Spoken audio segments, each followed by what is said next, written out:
Hello, I'm Chris Caldicott, and I am going to show you on this Postcards from Egypt presentation some of the images I took on my recent journey down the Nile on the Viking Osiris, and also tell you about a personal story that happened to me as a result of this journey, which was I discovered I had a famous Egyptologist relative, and I actually managed to find some of the treasure he found over 100 years ago in Egypt while I was on this journey. So I hope you enjoy this trip down the Nile in Egypt.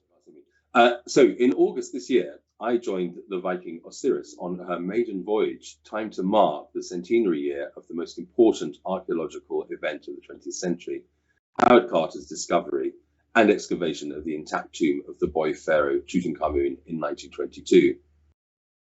The night before I flew to Egypt, I had dinner with my mother, and to my surprise, she revealed that my great-uncle Ted, Edwin Ward, had been a renowned Egyptologist. As head of the ethnographical department of the Royal Scottish Museum in Edinburgh, like Carter, he had spent winter seasons in Egypt working on excavations with Sir Flinders Petrie, one of the most important and influential figures in the history of Egyptology. Petrie was chair of Egyptology in the United Kingdom and excavated many of the most important archaeological sites in Egypt in the late 19th century, in conjunction with teams of ambitious apprentice excavation adventurers like Carter and my Uncle Ted. This is a letter that we found actually sent to my great-uncle from Petrie, advising him on essential gear. Interestingly, it says, asked him if he has already paid his passage to Alexandria, and then advises him to bring a wide-brimmed felt hat and a felt water flask, which he can buy for 5 shillings in any military outfitters.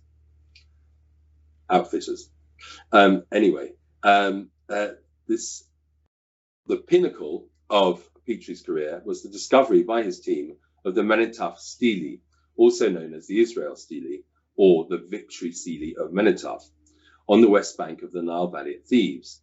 This stele is a black granite slab over 3 meters, 10 foot high, inscribed with hieroglyphs in 1208 BC. Most of the text glorifies the pharaoh Menetaf's victories over enemies from Libya and their Sea People allies. But more importantly, a few lines near the base of the slab mention the word Israel, providing the first recorded proof as an extra-biblical source that the people of Israel, or the Israelites, were a bona fide group living in Canaan around 1208 BC. In 1907, Edwin Ward left Egypt for the last time to return to Edinburgh, where he was promoted to director of the Royal Scottish Museum. Around the same time, Howard Carter moved on from working with Flinders Petrie, following what is intriguingly referred to as an incident with drunken French tourists at Saqqara. He relocated to Luxor, where he met this man, George Herbert, the 5th Earl of Carnarvon, who became his new benefactor. By 1922, Carnarvon, frustrated by Carter's lack of success in searching for more lucrative bounties, summoned him to the Carnarvon family estate of Highclere Castle, just north of Winchester, where I happen to live by coincidence now. Carnarvon was going to terminate his support, but Carter managed to persuade the Earl to sponsor one last season. His support yielded rewards beyond his dreams when, on the 4th of November that winter, exactly 100 years ago this week, Carter found a previously undiscovered tomb with intact door seals in the Valley of the Kings, which was to become the first and only intact tomb to be excavated in living memory.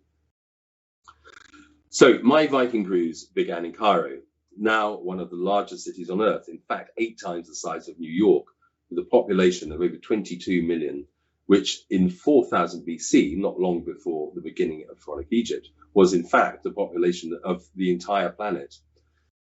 On our tour included a private after-hours tour of the Cairo Museum. This is the entrance to the Cairo Museum in Tahrir Square in Cairo. While the immense wealth of artifacts Carter excavated from the tomb of Tutankhamun are obviously highlights of any museum tour, it is also a treasure trove of equally dramatic antiquities, like these fine statues of pharaonic kings and gods, and the sculpture of a husband and wife who were just regular inhabitants of the Nile Valley around 4,000 years ago. Among the gifts of Tutankhamun's tomb, my favourites were this statue of the jackal god Anubis, a wooden gilded statue of one of the guardians of his burial chamber, and this magnificent gilded chest holding 4 canonic jars containing the fairy's internal organs, protected by 4 nymph-like golden goddesses with their sideways glance. Compared to these exquisite treasures, the granite slab of the Menkaure stele, has become a relatively minor exhibit. After our tour, Salah Tawfiq, our brilliant Viking Egyptologist guide, kindly helped me find it, tucked away in this lonely corner of the museum. You can see it right over there on the right-hand side. It was already on a pallet, ready to be moved to the new Grand Egyptian Museum, the GM in Giza. So I was very lucky to get this photo of me standing next to it to show my mother when I got back to England. This is actually the back side of the stele, which is the side of most interest, as this is where the reference to Israel appears. And this is the front of the stele, which is actually more profound. The following morning, we drove over the Nile to visit the last remaining of the 7 wonders of the ancient world, the iconic 4,000-year-old Great Pyramids of Giza. We had plenty of time to wander around, marveling at the size and construction of these awesome structures of ancient Egypt. We were also given the opportunity to explore the site where the Sahara meets the desert and the city, which has almost expanded right up to the base of the pyramids now, on camel rides that still managed to capture an evocative feeling of the pyramids rising majestically out of the desert.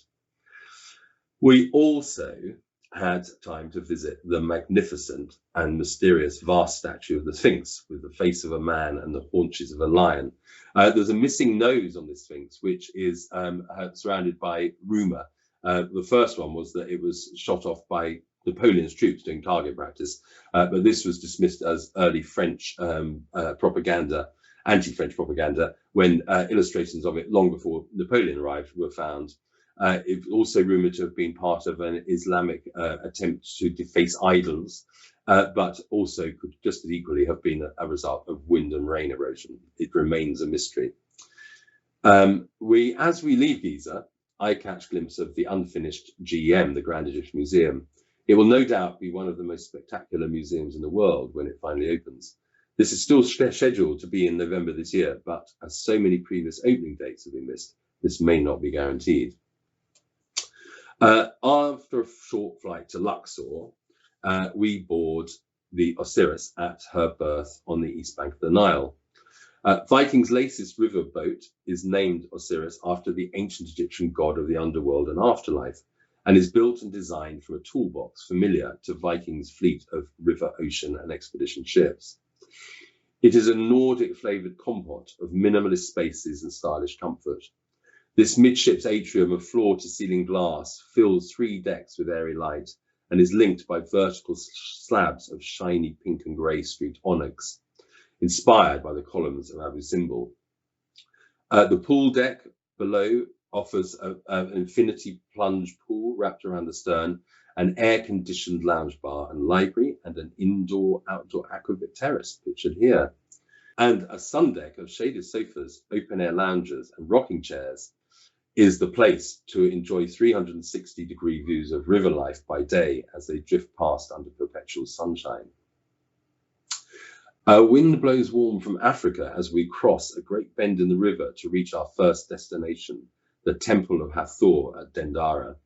Set on the edge of the Eastern Desert, this Ptolemaic-era pleasure dome of antiquity dedicated to Hathor, the ancient Egyptian goddess of music, dancing, love, drunken revelry, and fun, is reputed to have hosted many festivals of hedonistic excess during the time of Cleopatra, whose image appears on one of its walls. This temple at Dendara is one of the best preserved and less visited sites along the river, and we have it all to ourselves. It is also one of the best preserved sites of antiquity in Egypt due to still having a roof that has protected the magnificent carvings of its walls, ceilings, and mighty pillars. Salah leads us from the ornately colonnaded Hispatal Hall up a steep, narrow stairway to a suite of rooftop chambers with a striking circular depiction of the signs of the zodiac. This is actually a plaster cast of the original, which is now in the Louvre in Paris. Below it, he unravels the hieroglyphic figurative descriptions of the epic saga of Osiris, guardian of the underworld, and his wife-sister Isis, goddess of magic, their evil brother Set, the god of chaos, their son Horus, the falcon-headed god of the sky, and his marriage to the temple's own Hathor. This is the part of the saga where Isis, using her magical powers, raises Osiris from the dead, just to give him time so they can procreate and create their son Horus. Despite a required 3 a.m. alarm call, the lure of a sunrise hot air balloon flight over the Valley of the Kings in the Tiberian Mountains of the Nile's west bank the next morning was too tempting to resist. The alarm call summons us to board small boats which cross the river in total darkness. At the launch site, a mighty roar fills the pre-dawn air as dozens of fans inflate giant canvas envelopes all around us. Then propane flames are ignited, and the desert is filled with inflating balloons, illuminated from within, full of colour and the promise of adventure. My gondolier ascends with the rising sun. The linear perfection of Dir el-Bari, the mortuary temple of the pharaonic queen Hatshepsut, from above looks as though it has grown organically out of the rock cliff amphitheatre around it. Between blasts of flame, I'm soon hovering high in gravity-defying silence, above the Ramesseum, where the fallen statue of Ramses that inspired Shelley's poem Ozymandias lies. A golden morning light bathes the dramatic desert landscape below, dotted with millennia of old pharaonic tombs, temples, and monoliths, given scale by locals that appear like Levantine Lilliputians around them. As far as the eye can see in the distance, the Nile, Africa's longest river, snakes its way through the Sahara on its 4,000-mile journey from the tropical rainforests of Tanzania and the highlands of Abyssinia to the Mediterranean, delivering a thin line of fertility and life to the Nile Valley. Herodotus was spot on when, in 450 BC, he described Egypt as the gift of the Nile. Without it, there would clearly be no life here at all. We drift past two huge seated sentinels known as the Colossi of Memnon, before a soft landing among a tapestry of fields ripe with sugar cane and wheat. On our way to the Valley of the Kings, we visit the house that Howard Carter and the 5th Earl of Carnarvon used as a field base between sojourns in the opulent Winter Palace Hotel on the other bank of the Nile back in Luxor. This museum's interior is just as they left it, with simple bedrooms, an office complete with antique typewriter, and even the darkroom where they developed their own photographs.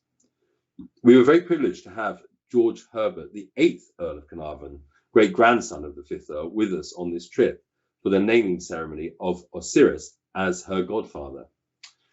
This is a photograph from taken at the point where they went in to Tutankhamun for the first time ever. When Carter discovered it, he very politely waited for Carnarvon to join him. So he had to send a telegram to Highclere Castle stating that he'd found this untapped tomb, and wait several weeks for Carnarvon to get all the way to Alexandria, then down the Nile. And this is the photograph taken at the very point where they opened it for the very first time. And Carnarvon, standing behind Carter, asks him what he can see. And Carter famously replies, "Wonderful things." This is the Valley of the Kings, which is from above, not particularly interesting because you can't. Everything that happens is down below, entered by these walkways that go underground.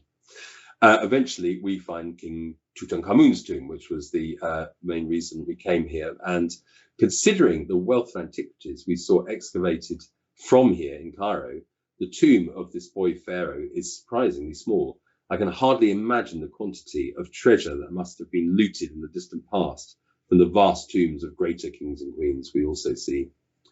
Down in the tomb, the frescoes are in fantastically good condition. This is one of the welcoming of Tutankhamun into the underworld by Osiris. And that's the mummy of Tutankhamun still lying in state in his funeral chamber, and some more murals tucked away on the back wall. Viking Osiris' birth on the East Bank is an enviable spot right next to the remnants of the largest religious site ever constructed on Earth, the Temple of Amun-Ra at Karnak. A keen Egyptologist could spend days exploring this vast complex that took 1,300 years to construct. Salah shows us the more juicy highlights, like these 134 beautifully painted 67-foot high columns of the Great Abyssal Hall, each topped with a calyx capital large enough for 100 men to stand on. Some of the complex is fantastically well reserved. This is a lovely detail of Ramses' lips on a granite statue of the great pharaonic king. But some of the walls are in a terrible state and almost look as though they're about to fall over any minute now. However, the whole thing somehow seems to hold together. From here, we head on to the equally awesome, if rather smaller, downtown Luxor temple. For the first time in living memory, this year, the 3,000-year-old, 3-kilometre-long Abbey of the Sphinxes connects them again, following an ambitious restoration and excavation of the 1,060 figures, many still headless, and some mere plinths, lining the processional route between the two temples. At the other end of this avenue, we find Luxor Temple, which is another magnificent structure, a bit smaller than Karnak, but it's very easy to walk around, and it's particularly spectacular at night when it's all floodlit and it's open till quite late, so you can walk around on your own. And then there's a picture of the old mosque. So in the 14th century, this mosque of Abu al-Hag was built on top of the ruins of the Luxor Temple. At that time, they didn't know it was there because before the Nile Dam, the river used to flood every year and the silt filled up all the spaces between the temple columns. And so the height of Luxor city was actually at the height of this mosque until they discovered the temple sitting underneath it. But because it's a very important mosque dedicated to a local imam, they've kept it there for the local people to use. As we set sail on Viking Osiris upriver, we see the temple from the river, a view which makes it look even more magnificent. Then there's a view of it full of minarets and mosques and the bell towers of the Coptic cathedral, which is now part of modern Luxor. And then we sail past the Winter Palace on its lovely position on the Corniche, with a gaggle of feluccas in front of it. As our journey up the Nile continues, we drift past many vignettes of life on its banks, like this water buffalo below towering ancient pigeon towers, a village mosque among groves of date palms, turbaned fellahin in flowing cotton jalabia robes tilling the fields, village matriarchs watching over gaggles of giggling children cavorting in the shallows, strawberry sunsets, misty dawns, evocative sunrises, local fishermen casting nets from small boats, traditional single-sailed wooden feluccas sailing past, timeless scenes along its palm-fringed shores, and reminders of Herodotus' observation that without the river there would be no Egypt. And you can see from this thin little band of green, which is kept alive by the waters of the Nile, there's nothing but desert for as far as you can see. So without the Nile, there'd be nothing here at all.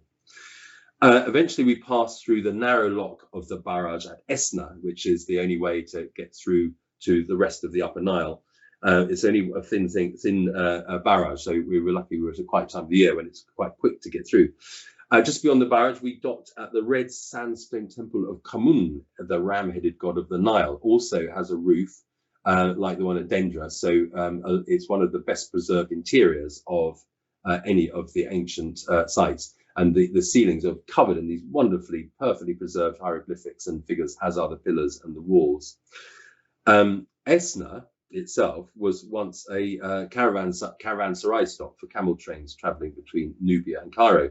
So it has a rich past and is still a busy riverside town with a covered market and lots of 19th century houses featuring wood-slatted screens. On our walking tour, we have a chance to experience an actual living Nile village in experience. It's full of scenes like these cobalt blue doorways and boys selling Egyptian cotton, which is delivered in these huge sacks and then distributed to mills to be converted into the lovely Egyptian cotton sheets we all love. And everywhere you go, there's freshly baked ash baladi Arabic bread being produced from bakeries and delivered to homes. And we also visit an ancient olive press, which used to extract olive oil in the traditional way, which is still very a familiar sight down the banks of the Nile. As we sail on to Aswan, boys from the village row out to us on little boats and try and do salesmanship escapades from below. Very successfully. Quite a lot of people actually did buy the things that they were waving at us. It was very amusing. There's a few scenes of village life as we travel on down the Nile. And between that is a time to jump in the infinity pool on the back of the boat, which is a very nice relief from the very hot temperatures that you get in the middle of the day in the Nile Valley. We sail on to Aswan, where the Nile is wide and luxurious, broken up by granite boulders and palm-studded islands. Here we stop for 2 days with time for shopping in the spice souk, visiting Nubian villages, exploring the river on feluccas, and a boat trip to the magnificent temple of Isis on Philae Island beyond the Aswan Dam. Sailing back to Luxor, there are stops at temples of Kumoplo, dedicated to Horus, son of Isis and Osiris, and the crocodile god Sobek, and the Horus temple at Edfu. The greatest joy of this Nile cruise, though, is simply relaxing into the journey, watching the timeless spectacle of life along this epic river go by while enjoying the impeccable Viking onboard service, delicious spreads of Egyptian metzes at mealtimes, and the occasional sundown cocktail up on deck. Back in Luxor, we have one last night on the river and wait the majestic sight of hot air balloons launching into a perfect dawn across the other side of the Nile. Memories of the trip we had earlier on on the cruise. By the time I got back home, my brother had found these two images, which I'll just show you to finish with, which were actually taken by Edward Wall while he was in Egypt working with Petrie and possibly Carter. So as a result of this discovery, I feel my relationship with Egypt is quite personal now, and plan to return often, hopefully, on another Viking River cruise one day. Okay, well, thank you for watching. I hope you enjoyed that. I can't recommend Egypt enough if you haven't been before, and even if you have, you'll always find new exciting things, even if you don't have an Egyptologist great uncle. It's a wonderful destination, and Viking do it so well with a combination of time in Cairo and time on the river and shore leave to all the highlights. And that new boat of theirs, Osiris, is truly magnificent. But of course they all are. Anyway, have fun, and hopefully you'll get a chance to go there soon.